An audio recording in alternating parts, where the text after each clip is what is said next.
वरहमतुल्लाहि वबरकातुहू। मसला हया के ख़िलाफ़ है, लेकिन मसला अहम है और पेचीदा मसला है। और ये वो मसला है, कोई भी औरत या कोई भी मर्द किसी आलिम से जाकर उसके सामने बैठकर नहीं पूछ सकता। तो शरई मसला है, किताबों में लिखा हुआ है, इस वजह से इसको बताना बहुत ज़रूरी है। एक औरत ने सवाल किया कि मौलाना साहब, मेरे शौहर इसरार करते हैं कि मेरी पिछली शर्मगाह में उंगली दाखिल करो। ये एक मसला नहीं है, खुदा की कसम बहुत ज़्यादा ख़वातीन ने मसला पूछा ये वाला। तो अब इस बारे में एक तो बताए क्या ये जायज़ अमल है, ठीक है, या फिर अगर करते हैं गुस्ल वाजिब होगा या नहीं होगा। आज इस वीडियो में इंशाअल्लाह इसी पर हम बात करेंगे। अगर आप पहली दफ़ा हमारे यूट्यूब चैनल पर हमें देख रहे हैं, चैनल को सब्सक्राइब कर लीजिए। फेसबुक पेज पर देख रहे हैं, फॉलो कर आगे शेयर ज़रूर कर लीजिएगा। अच्छा, इसके साथ साथ मैं ये भी बताऊँगा कि औरत की पिछली पखाने वाली जगह पे उंगली का दुखूल हराम की रूह से हलाल है या हराम है।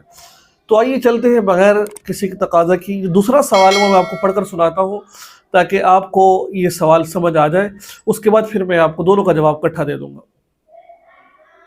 एक सवाल पूछा गया कि जैसे मैंने पहला सवाल आपको बता दिया कि शोहर तकाजा का, दूसरे सवाल में क्या है, मेरा सवाल ये, क्या बीवी की शर्मगाह और बतौर शहवत उंगली दाखिल करते हैं या दुबर में दाखिल करना भी इतना ही गुनाह है जितना वज़ू दाखिल करने का, और वो में लेना क्या, कौन सा मकरूह अमल, यानी कि दो सवाल पूछे।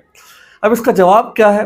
जवाब इसका ये है, अगर आपसे इत्तिफाकन ऐसा काम हो गया है, यानी कि गलती से आपसे ऐसा काम हो गया है, तो फिर भी ये मकरूह के ज़िम्मे में आता है, यानी कि फिर भी अच्छा फेल नहीं, ये वाला नहीं है। अगर आप जानबूझ कर ये काम कर रहे हैं, यानी कि जानबूझ कर आप उंगली का दुखूल करते हैं, ठीक है, उंगली दाखिल कर रहे हैं बतौर शहवत से, या मर्द बीवी की या बीवी मर्द की दुबर में औरत बतौर शहवत की उंगली दाखिल कर रही है, तो इस सूरत में फरमाया कि मकरूह तहरीमी है, मकरूह तहरीमी है और गुनाह है ये वाला काम करना।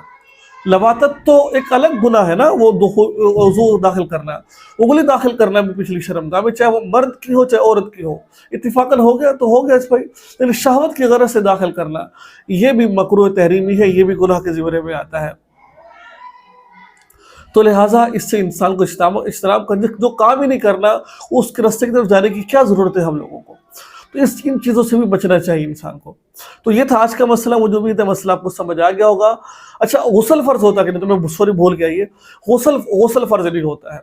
इससे अगर कोई उंगली दाखिल कर, इससे गुस्ल फ़र्ज़ नहीं होगा। बहरहाल ये अमल करना मकरूह तहरीमी है, गुनाह के हराम के ज़िम्मे में आ जाता है। अल्लाह ताला से अल्लाह ताला हम सबको अमल के तौफीक अता फरमाए और राह रास्त पर चलाए, और इस तरह की गंदे जो हम काम करते हैं इससे अल्लाह बचने की तौफीक अता फरमाए। दुआ में याद रखें।